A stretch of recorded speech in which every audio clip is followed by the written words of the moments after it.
Oh, man. Well, everybody, it's that time again. It's time for the news.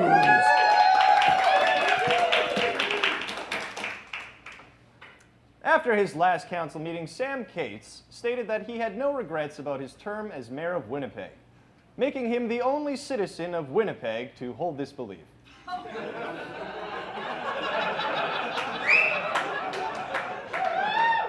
At a recent mayoral debate at the Art Gallery, Robert Falcon-Ouellette and Brian Bowman both pledged to increase funding to the arts, while Gord Steeves promised that if he saw anyone so much as drawing something with a crayon, he would punch them straight in their fruity face.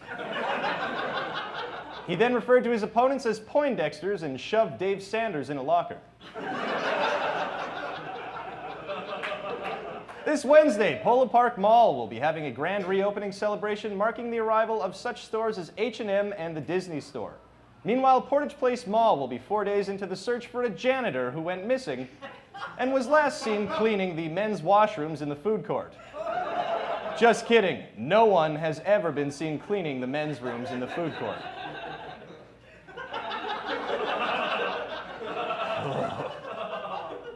After a fight broke out between two tigers at the Winnipeg Zoo, one has died of sustained injuries. The teenagers who witnessed the battle were shocked at first, but relieved when the selfies they took in front of it turned out great.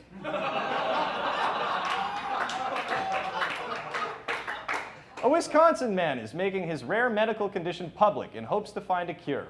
Dale Decker suffers from a rare illness that gives him up to 100 orgasms a day. Here to comment is Dale Decker. Ah! God damn it! No, not now. No.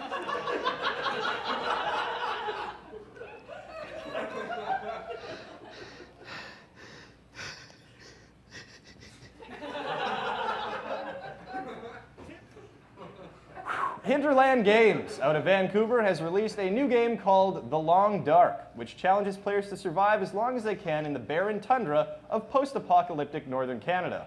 A Winnipeg game player said it reminded him of that time he walked to work last February. A postal worker in BC was unable to deliver a package last week because there was a bear at the door.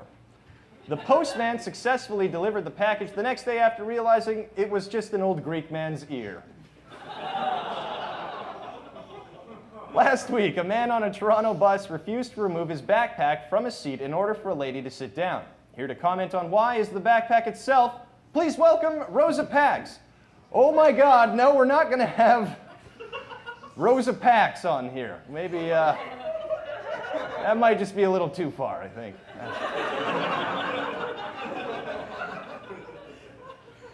It was good, though. It was nice execution. A man from Windsor, Ontario, was arrested for attempting to smuggle 51 turtles over the border by taping them to his legs. The man was caught by a police officer who had taped to his legs 51 rabbits. Before being taken away, the man said, "If only I had made it to the water, I could have sped away with my turtle-powered pants." The Calgary Glenbow Museum unveiled a replica of a painting rumored to be cursed last weekend. The museum says spirit-wary tourists may view at their leisure because imitation paintings can only be haunted by imitation ghosts, which are not at all threatening. To prove it, here's an imitation ghost. Ooba! Ooba! Ooh. I think you mean boo, don't you? No, I don't mean boo. Who knows better, me or you? I'm the super scary ghost. I think you mean ghost. Oh! Are you scared?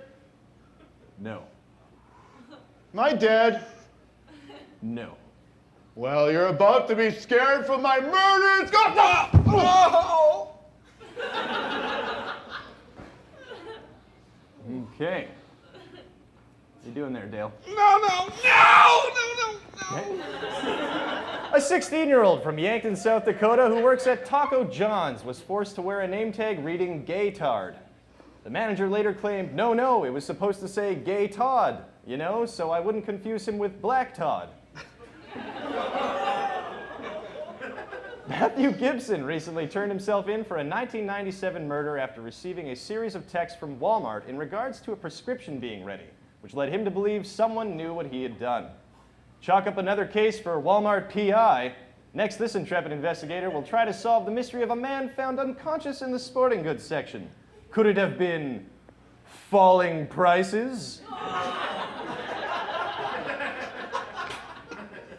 Last week, in a major financial announcement, the Rockefeller family declared they were planning to sell off their fossil fuel holdings and move into renewable green energy investments. When asked what kind of renewable energy they had in mind, one Rockefeller took a sip of a drink more expensive than my suit and said, "You know, like slaves." And some Rockefeller fans in the house. Officials found 10 years worth of undelivered mail in a Brooklyn mailman's apartment. Newman. An Idaho woman is facing 5 years in prison for chewing up the backseat of a police cruiser after she was arrested in a pepper spray incident. The woman claims her only regret is that it wasn't a salt and pepper spray incident. Yeah. The Central Michigan University has announced they'll be launching a beer-making course next semester. They have also announced a 5-year plan to dig a bottomless pit students can just throw their money into. A senior-level employee at the Environmental Protection Agency was caught spending up to 6 hours a day watching internet porn. In the man's defense, he was masturbating at a glacial pace. How about Dale? How's Dale doing right now? Okay, thank you, Dale. Incest laws in Germany may come under fire after a government ethics panel said that laws outlawing incest were a violation of people's sexual right to self-determination. Yeah, said Saskatchewan.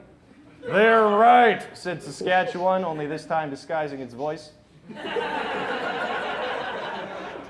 Fox News contributor Bill O'Reilly has announced a plan to defeat ISIS by hiring and training a mercenary army, which, according to a military strategist on his own program, is a terrible plan.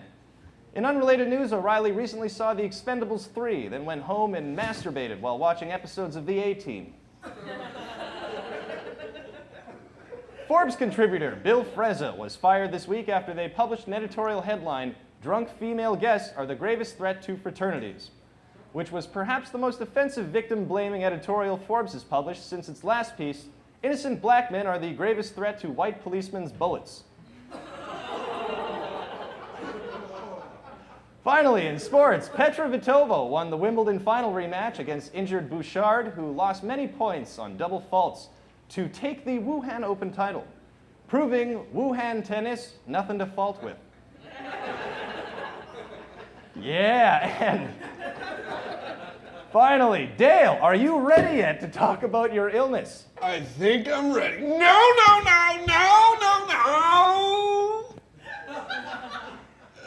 Oh. All right, then that's the news, everyone.